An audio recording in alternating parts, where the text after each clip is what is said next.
7:01 de la mañana llega la emisión del Comercio TV en este día jueves, Ali.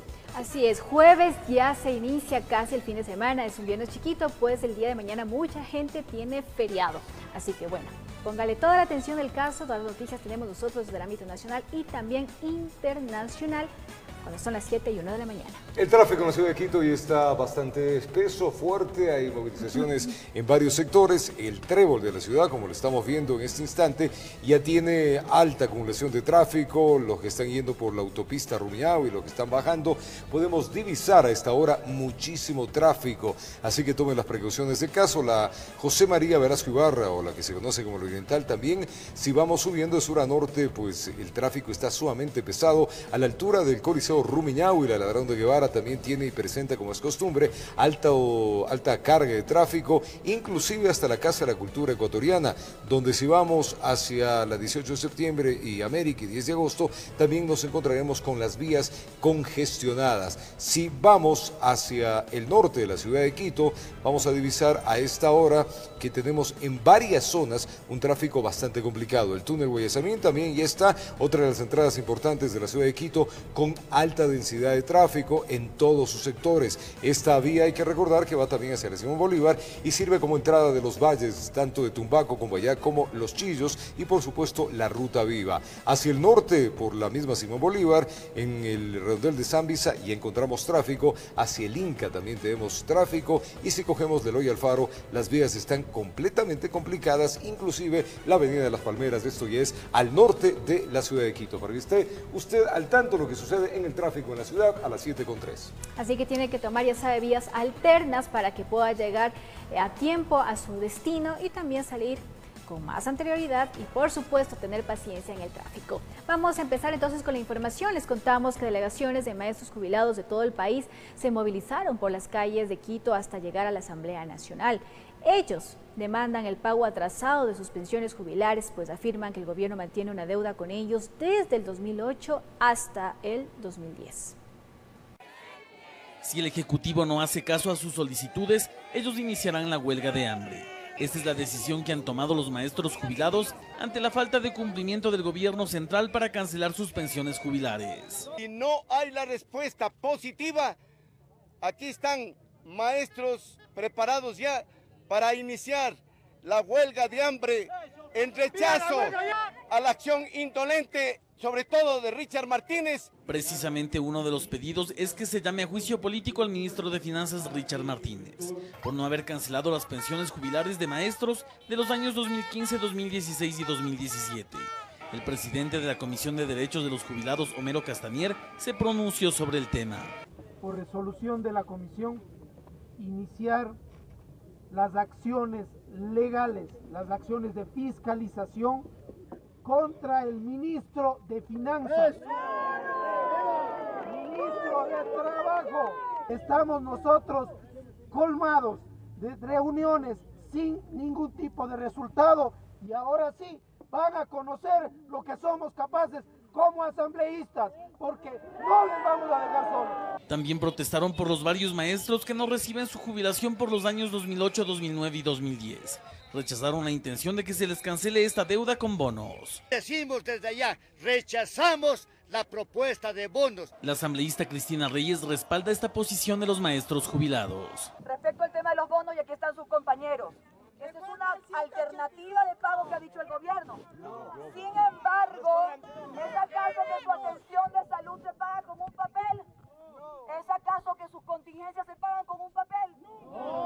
Ustedes necesitan respuestas inmediatas. En torno a los antecedentes expuestos, los maestros han decidido ir a la protesta, aún a costa de su salud. Nosotros tomamos la decisión de es preferible morir de pie que seguir viviendo de rodillas mendigando los derechos que por ley nos corresponden. Los maestros jubilados buscan que el Ejecutivo establezca de manera firme el día exacto que pagará a todos los jubilados. Aseguran que no esperarán mayores plazos que pospongan la entrega de sus dineros. Informó Javier Rosero. Y justamente de este tema vamos con Sofía Vintimilla. Se encuentra en los exteriores de la Asamblea Nacional bajo un grupo de maestros jubilados. Exigen por favor el pago de sus dineros y están en una huelga de hambre. Sofía, adelante con información. Así es, Roberto, amigos, estamos en este momento en los exteriores de la Asamblea Nacional, puesto que desde el día de ayer en la tarde, un grupo de representantes del gremio de maestros jubilados se encuentran en este lugar exigiendo, recordemos, el pago de las pensiones jubilares desde el año 2008 hasta el 2010. Habían señalado ustedes que el objetivo es radicalizar la medida hasta que sean escuchados, van a quedarse en este lugar.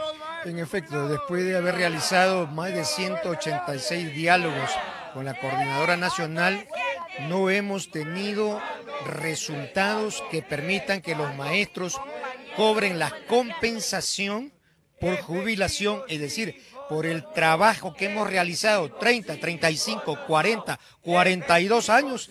Entonces, esta es una de las medidas a las que nos vemos obligados, a la que nos obliga el poder para que se atiendan los derechos de los maestros jubilados del país. Les habían dicho que también, como estaban diciendo aquí en estos momentos de las consignas, que les quisieran dar en bonos también estos pagos.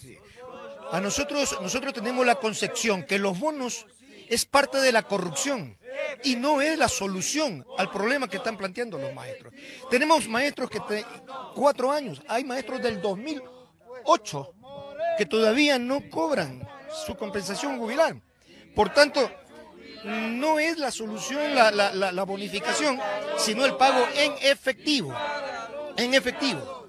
En estos momentos ustedes tienen la esperanza de que hoy sean recibidos en la Asamblea por esta comisión especial, ¿verdad? Sí, el día de ayer hubo un diálogo con la comisión especial. Luego, hasta el momento, no tenemos puntualmente una solución y eso estamos esperando. Esta huelga se va a levantar en el momento que hayan soluciones puntuales. Y las soluciones puntuales es que se entregue, que se haga la reforma al 00185 que perjudica a más de 3.500 maestros y que se haga el cronograma, se entregue el cronograma de pago en efectivo a los maestros del país. Le agradecemos infinitamente. Bueno, en estos momentos ustedes están viendo parte de las imágenes de estas carpas donde se encuentran los maestros jubilados. Sin embargo, también la Policía Nacional se encuentra resguardando también en los exteriores de la Asamblea Nacional y por supuesto esta manifestación habían señalado que había una intención de desalojarlos, sin embargo ya hemos hablado con la policía y dicen que únicamente la disposición es que se queden custodiando los exteriores de la Asamblea Nacional. Esa es la información, nosotros por supuesto todo lo que transcurra llevaremos de primera mano en los siguientes informes. Roberto, ustedes continúan con más. Gracias a Sofía Ventimiglia, exteriores justamente del Palacio Legislativo, donde este grupo de ex maestros y jubilados ya exigen sus dineros. Les contaremos más adelante cómo va esto. Y continuamos con información precisamente legislativa. Continúan los problemas internos en al menos 3 comisiones que no logran llegar a un acuerdo para elegir a sus autoridades. Finalmente, el Pleno podría ser el que tome la última palabra en el tema.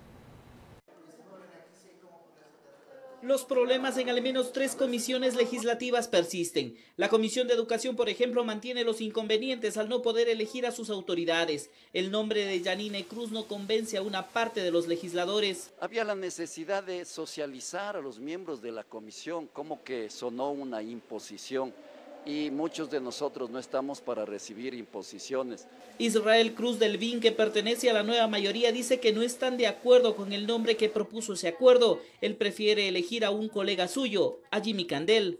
Puede ser Jimmy Candel, puede ser otros compañeros o Yanina misma, pero no hemos sido convocados. Yanine Cruz, por su parte, denuncia que existiría un acuerdo por debajo de la mesa para hacerle a un lado de la dirección de la comisión. Y es que ese acuerdo lo estaría empujando la aliancista Silvia Salgado. Me parece que hay voces como por ejemplo la asambleísta Salgado, ella públicamente ha dicho que no apoyaría a la asambleísta Cruz y es evidente, ha sido una de las mujeres más críticas justamente cuando ella estuvo al frente de la comisión. Mientras tanto, en la Comisión de Gobiernos Autónomos un verdadero remesón se registró en menos de 24 horas. Sorpresivamente, una mayoría entre socialcristianos y correístas lograron elegir al socialcristiano Raúl Auquillas como presidente, pero horas más tarde, Auquillas declinó dirigir la comisión.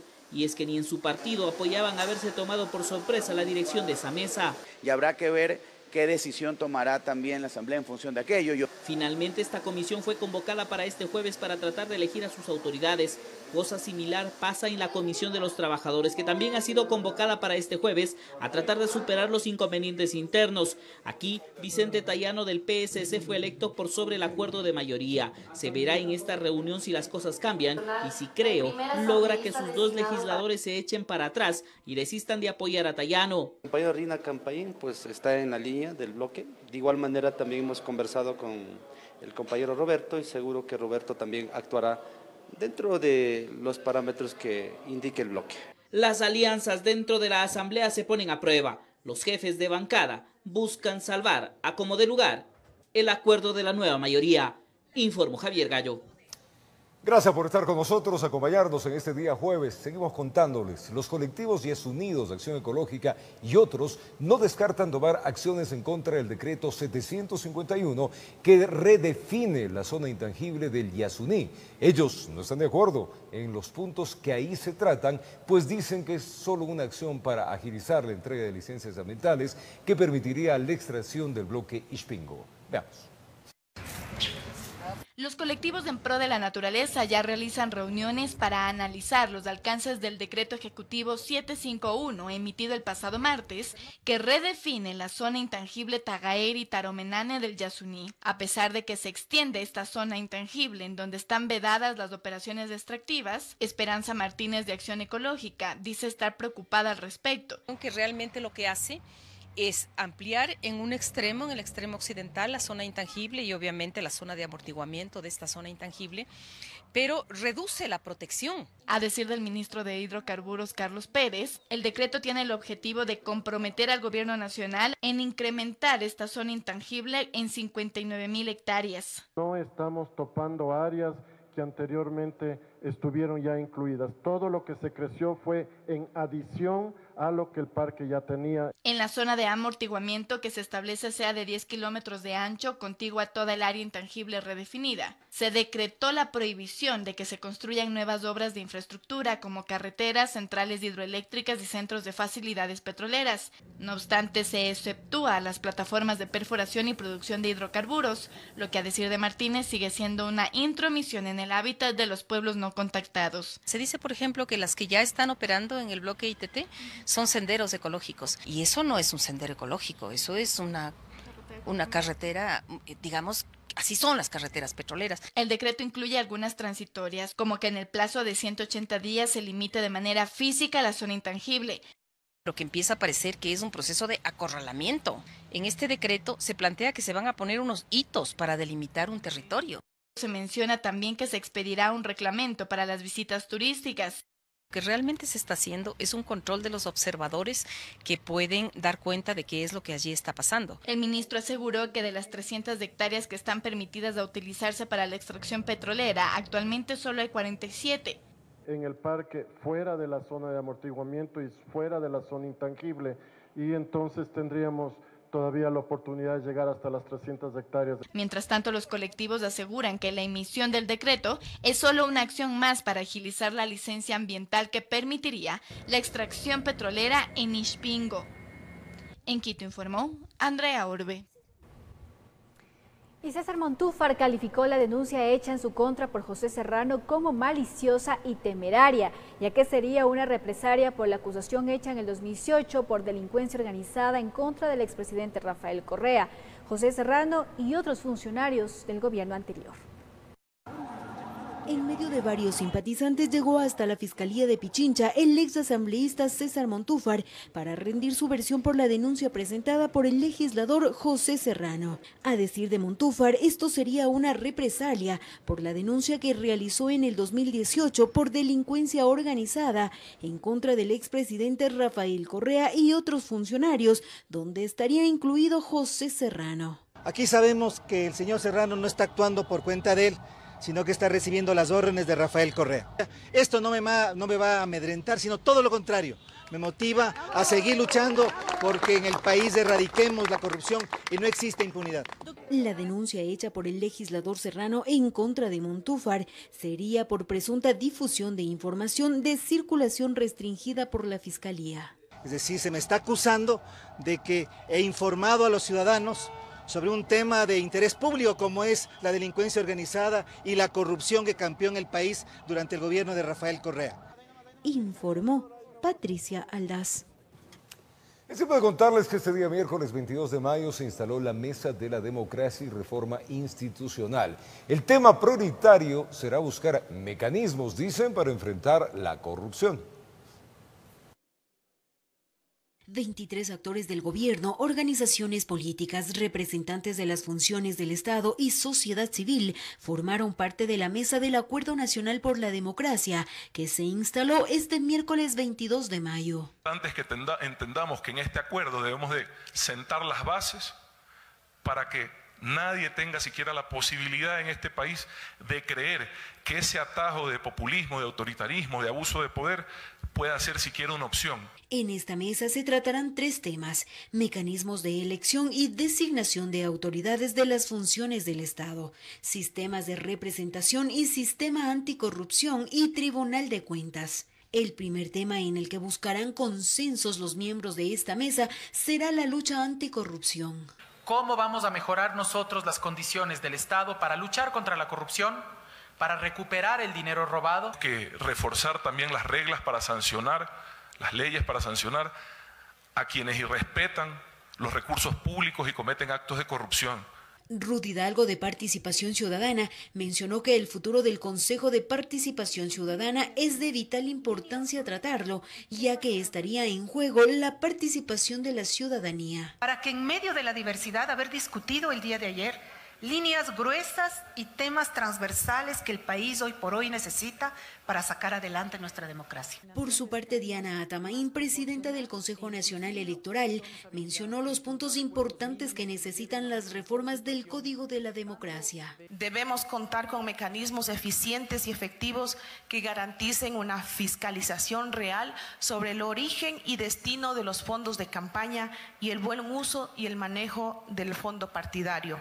Según el gobierno nacional, los objetivos que se persiguen son alcanzar propuestas sobre el modelo de representación, fortalecer la institucionalidad y obtener resultados en la lucha contra la corrupción. Se prevé que las 7 mesas de discusión se cierren a finales de año. Informó Patricia Aldaz. Momento de hacer una pausa comercial. Al retornar, el SRI detectó millonario perjuicio al Estado vinculado al caso Arroz Verde. Y también al retornar, el ministro de Defensa Osvaldo Jarrín explicó el alcance que las Fuerzas Armadas tienen al momento con el estado de excepción que decretó el gobierno nacional en el sistema penitenciario. Estas y otras informaciones las topamos un momento más. Nos retiramos, 7:18, minuto, ya retornamos.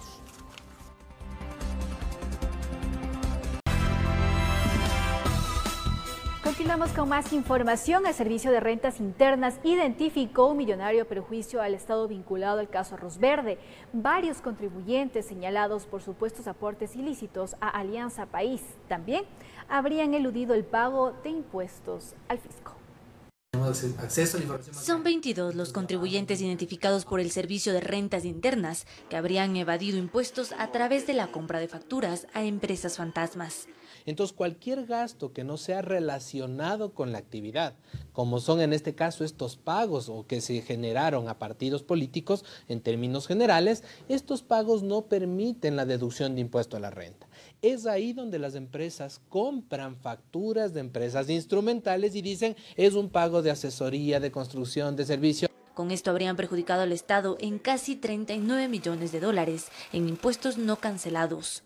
Y teníamos gran parte ya de los contribuyentes identificados, controlados e inclusive iniciados con denuncias penales. Entonces no es que recién se inicia, sino que más bien se ata y configuramos a una trama que ya como SRI la hemos detectado ya desde hace varios tiempo atrás. Las personas que habrían incurrido en este ilícito serían algunas de las que también realizaron aportes ilegales a la campaña de Alianza País entre los años 2013 y 2014. Los procesos ya se encuentran en procesos de control e inclusive al tratarse de una defraudación tributaria tipificada en el Código Integral Penal, ya están iniciados varios procesos de denuncias penales. El SRI ha detectado en los años 2010 a 2013 873 empresas fantasmas que perjudicaron al Estado 2.600 millones de dólares. El caso Arroz Verde sigue su curso y al parecer hay mucha tela más que cortar. Por orden judicial, se ordenó el próximo 27 de mayo se incauten en la Presidencia de la República teléfonos celulares, computadoras, dispositivos electrónicos, documentos y otros objetos. Al día siguiente, se llevará a cabo la misma diligencia, pero en la Corte Constitucional, en donde era funcionaria Pamela Martínez, ex asesora de Rafael Correa y protagonista del caso Arroz Verde. Además, la Fiscalía solicitó a la Presidencia remitir los números de teléfono y la dirección electrónica institucional que usaba el ex primer mandatario, junto con los datos personales de quienes trabajaron en su despacho. Lo mismo se solicitó, pero referente al ex secretario jurídico Alexis Mera y el ex vicepresidente Jorge Glass, quien actualmente paga una sentencia en la prisión de La Tacunga por el caso Odebrecht. Informó Carolina Basante. 7:26 de la mañana. Escuchen, el Tribunal Penal de la Corte Nacional de Justicia ratificó la orden de prisión preventiva para Jorge Glass por presunta concusión. Esto es en el caso Singue. Los jueces rechazaron la apelación presentada por la defensa del ex vicepresidente de la República. Esto dijeron. Los jueces Marco Maldonado, Daniela Camacho y el conjuez David Hacho de la Sala Penal de la Corte Nacional de Justicia rechazaron el pedido de apelación de la prisión preventiva dictada contra el ex vicepresidente Jorge Glass en el caso Singue. En la audiencia que se efectuó este miércoles, la defensa de Glass solicitó que la prisión preventiva sea reemplazada por la presentación periódica y la prohibición de salida del país. Apelamos en justo derecho, el criterio creo que lo escuchamos todos, una posición desde la lógica de que debería haber una igualdad dentro del proceso, es decir, con los mismos argumentos que ha expuesto Fiscalía nos dice que todos deberían estar detenidos. Y si eso es así, entonces no se está cumpliendo este principio. El abogado del ex vicepresidente señaló que la resolución responde a un interés político. Nosotros seguiremos confiando en la justicia. En algún momento el peso de la ley, el peso de la carga probatoria tendrá que vencer estos obstáculos estrictamente de carácter político. Expresó que su defendido debería tener las mismas medidas alternativas que los otros procesados. La ley es una para el resto y otra específica solo para mi defendido Jorge Glass. Los argumentos presentados por Fiscalía, Contraloría y Procuraduría fueron que la prisión preventiva cumple con el principio de proporcionalidad, de acuerdo a la situación legal del ex vicepresidente. Jorge Glass, el exministro Carlos Pareja Yanuseli y otras 8 personas más son investigadas por las presuntas irregularidades que se habrían registrado en el proceso de adjudicación del caso petrolero Singue al consorcio DGC. El perjuicio económico al Estado alcanzaría los $28 millones. Informó Priscila Cadena. El ministro de Defensa, Oswaldo Jarrín, explicó el alcance que las Fuerzas Armadas tienen al momento con el estado de excepción decretado por el Gobierno Nacional en el sistema penitenciario. Además, en rueda de prensa se refirió a los últimos acontecimientos de los que su entidad ha sido parte, como la caída de una narcoavioneta, entre otros. El estado de excepción en el sistema penitenciario decretado el pasado 16 de mayo dispuso la movilización, entre otros, de las Fuerzas Armadas a los centros de rehabilitación. Una semana más tarde de aquella decisión adoptada por el Gobierno Nacional, el ministro de Defensa, Oswaldo Jarrín, explicó el alcance de esta medida. Hacer el control exterior, es decir, de las vías, del perímetro y de las proximidades para cuando vayan al filtro que corresponde al interior de la seguridad.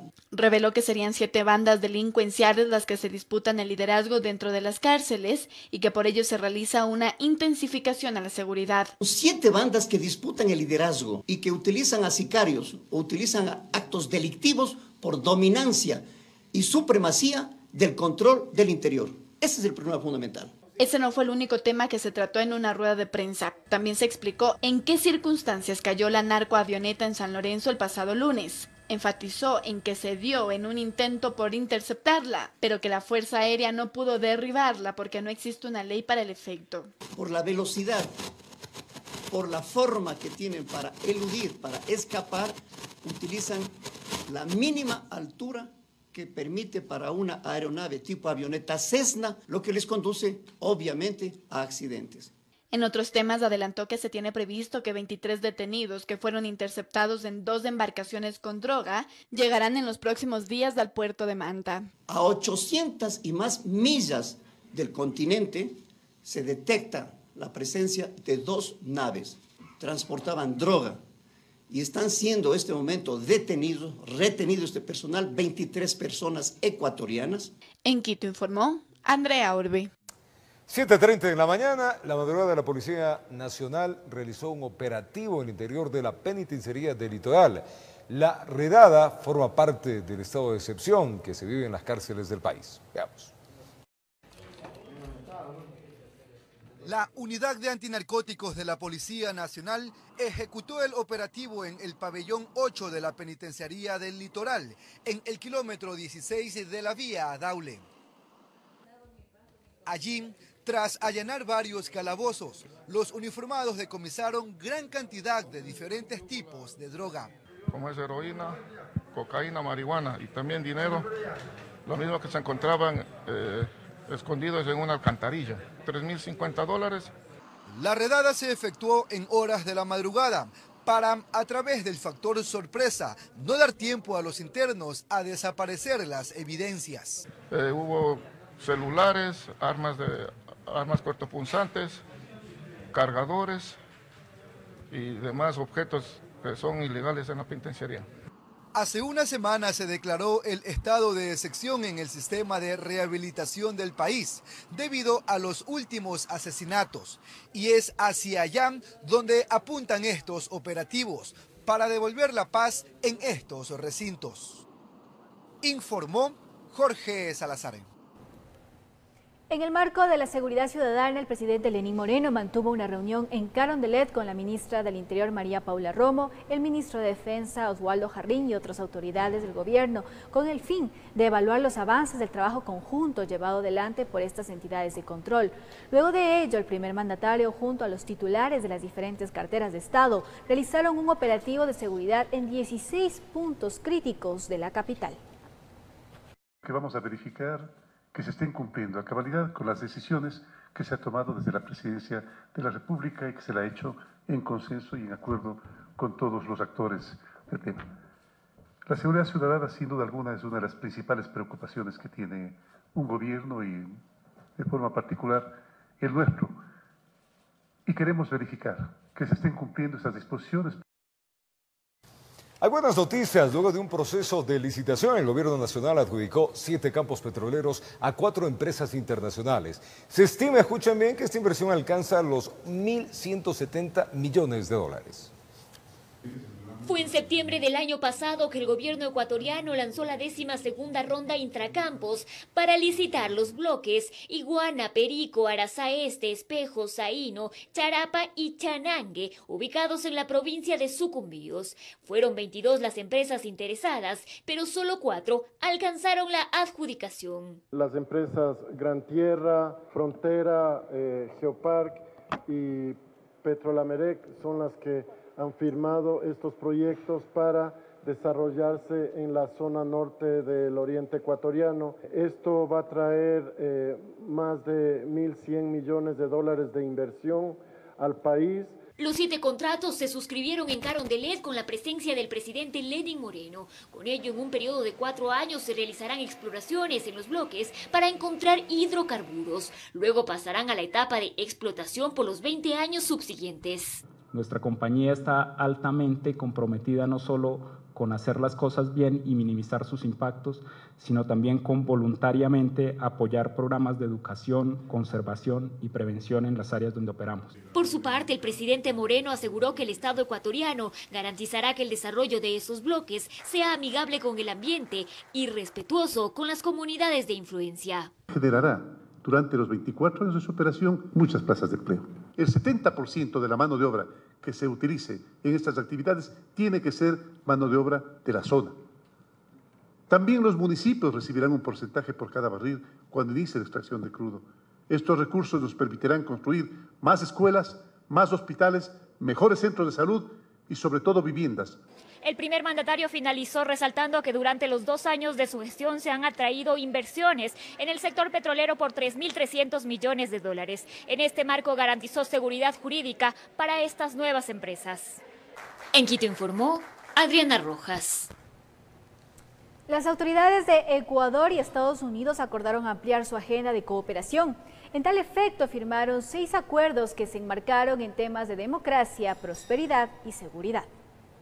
serán suscritos primero. Fue en la Cancillería ecuatoriana durante la visita del viceministro de Asuntos Políticos de Estados Unidos, David Hale, que se firmaron 6 acuerdos de interés mutuo entre las dos naciones.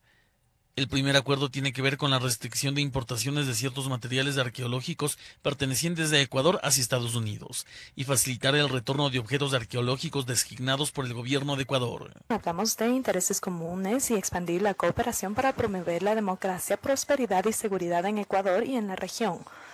Firmamos varios acuerdos para solidificar nuestra cooperación en los campos de la seguridad, educación y la protección de patrimonio cultural. El segundo acuerdo se basa en el combate al narcotráfico y delincuencia organizada, misma que estará financiado por la Oficina de Asuntos Internacionales de Narcotráfico y Aplicaciones a la Ley. En la implementación de este programa se anunció un aporte de $7 millones por parte del país norteamericano.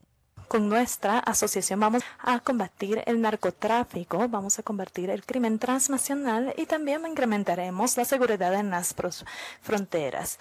Un tercer acuerdo tiene que ver con cooperación y seguridad entre las dos naciones, para facilitar el intercambio de información sobre viajeros sospechosos. Intercambio de información sobre visitantes sospechosos de cometimiento de delitos graves que pretendan ingresar a territorio de ambos países, así como de colaboración técnica y financiera en la lucha contra el tráfico ilícito de drogas y delitos conexos. Un cuarto acuerdo en materia de educación tiene relación con el interés de aprendizaje del idioma inglés. De otra parte, el quinto acuerdo plantea recuperar los programas de la Agencia de los Estados Unidos de Comercio y Desarrollo para apoyar proyectos prioritarios. En este sentido, hemos convenido en realizar esfuerzos para incrementar la cooperación que otorgará la USAID en los próximos años. Finalmente, el sexto acuerdo firmado hace referencia a la inversión privada, en donde la OPIC garantizará 150 millones en financiamiento para aumentar los préstamos hipotecarios. Informó Javier Rosero. Presta atención, la Comisión de Desarrollo Económico tiene listo el informe para primer debate de la reforma legal que busca eliminar el impuesto verde. La próxima semana se aprobaría el informe que pasará de inmediato al Pleno del Legislativo. Le contamos.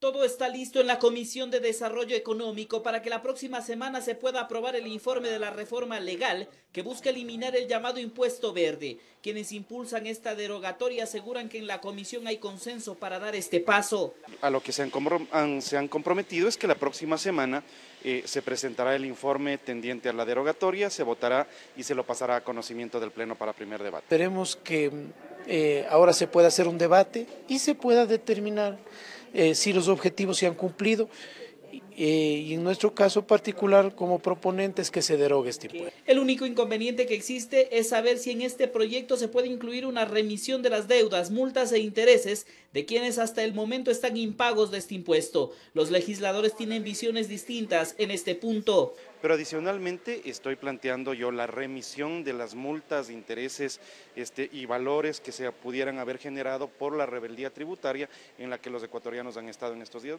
Pero en este caso no podríamos nosotros poner una transitoria porque eso sería declarado inconstitucional automáticamente. Además, la Asamblea está pendiente de lo que pueda resolver la Corte Constitucional, pues una demanda de inconstitucionalidad del impuesto fue presentada meses atrás y la Corte tiene hasta este 31 de mayo para pronunciarse. Si es que la Asamblea no actúa rápidamente, la Corte Constitucional puede declarar inconstitucional dicho impuesto. Y nuevamente la Asamblea, por las demoras que suele tener en el trámite de sus temas, perdería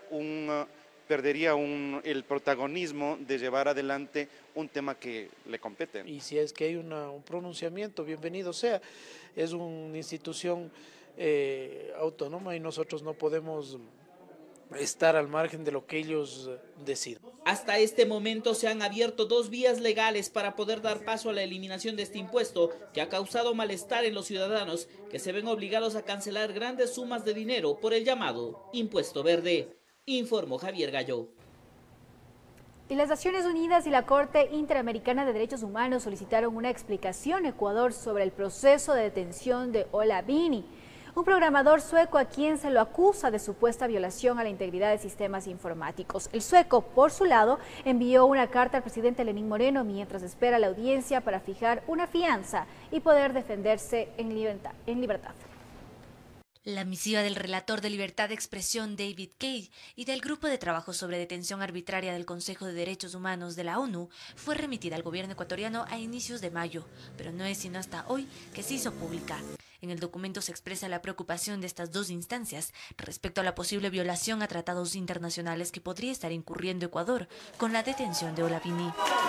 Sin pretender prejuzgar los hechos alegados, quisiéramos expresar nuestra consternación particularmente porque el arresto y los cargos contra el señor Vini parecen estar conectados al apoyo público y su amistad con Julian Assange, así como con su trabajo y activismo en el área de la privacidad.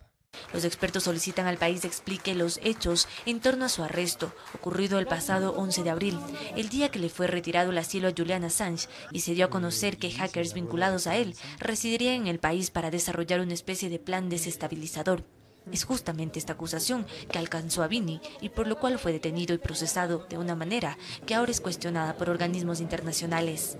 La detención sin orden judicial podría constituir una privación arbitraria de libertad, contraria al Pacto Internacional de Derechos Civiles y Políticos y a la Convención Americana sobre Derechos Humanos. La defensa del sueco insiste que, aunque existe una relación de amistad entre Assange y Vini, este último nada tiene que ver con la organización Wikileaks y su trabajo. El mismo Vini expresó esto en una carta enviada al presidente de la República. Su fiscal dice que estoy siendo investigado por atacar la integridad de sistemas informáticos, pero él no dice más, excepto que mis libros son sospechosos. ¿Pero qué sistemas he atacado? ¿Cuándo? ¿Cómo? ¿Sabe, por cierto, cuáles son, señor presidente? Yo desde luego no.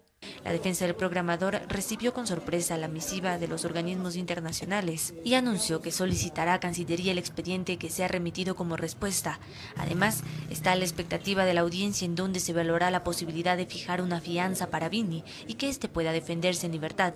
La diligencia se llevará a cabo el próximo 29 de mayo, informó Carolina Basante. Presta atención, la Inspectoría General de la Policía Nacional resolvió destituir al general Enrique Espinosa de los Monteros, esto tras hallarlo responsable de una falta grave en el uso de helicóptero policial que se accidentó el 4 de marzo en el Parque Bicentenario en el norte de la ciudad de Quito. A Espinosa se lo investigó por infringir el artículo 121, numeral 4 del Código Orgánico de Entidades de Seguridad Ciudadana y Orden Público, donde establece que es una falta muy grave obstaculizar el cumplimiento del servicio o emitir órdenes contrarias al ordenamiento jurídico. Y el exsecretario de Seguridad y Gestión de Siniestro del municipio de Quito, Juan Zapata, fue posesionado como director general del Servicio Integrado de Seguridad ECU 911. Zapata asume este nuevo reto luego de su infructuosa postulación para la prefectura de Pichincha. Según se señala en su hoja de vida, posee amplia experiencia y conocimientos en las áreas de seguridad ciudadana, servicio comunitario, transporte y gestión pública. Además, es teniente coronel de la Policía de Estado Mayor en servicio pasivo.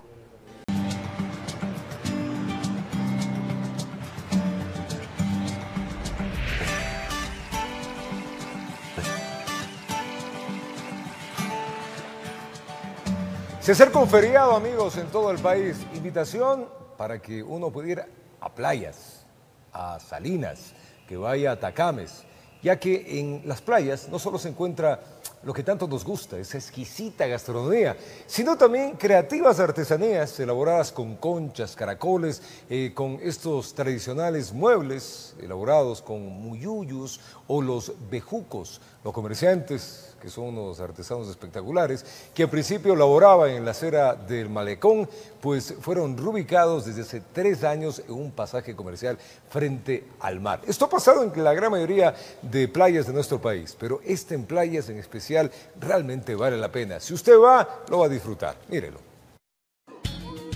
De la espuma del mar levantan su materia prima que forjan en artículos ornamentales, que son además memorias del viaje.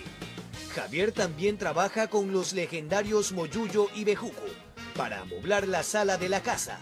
Y con la estrella de la palma de coco. Como usted ve aquí, hago juegos de sala, de comedor, banco de bar y lámpara. Y hago pecero, también arbolito.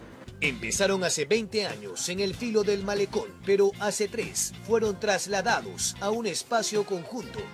María cuenta que vive del comercio desde los primeros años, cuando vio el mejor legado de los padres. Nosotros trabajamos con carpitas nomás, hacíamos carpas así, y ahora tenemos estos módulos de artesanía que son hechos por nosotros mismos. Solo el lugar que nos ha dado la alcaldesa aquí de Playa, este lugar. Hasta aquí acuden turistas locales y extranjeros. Los precios oscilan entre 30 y 150 dólares, dependiendo del material y la dimensión del producto. Más o menos unos 5 años y todo lo que se realiza aquí es algo típico de la playa, como es concha, todas esas cosas. Artesanos del mar que muestran la otra cara de General Villamil, donde no solo se encuentra el segundo mejor clima del mundo y una selecta gastronomía. Aquí hay barcos que jamás naufragan y caballos de mar incólumes. En Playas, con cámara de Efrén Flores, informó Jorge Escobar.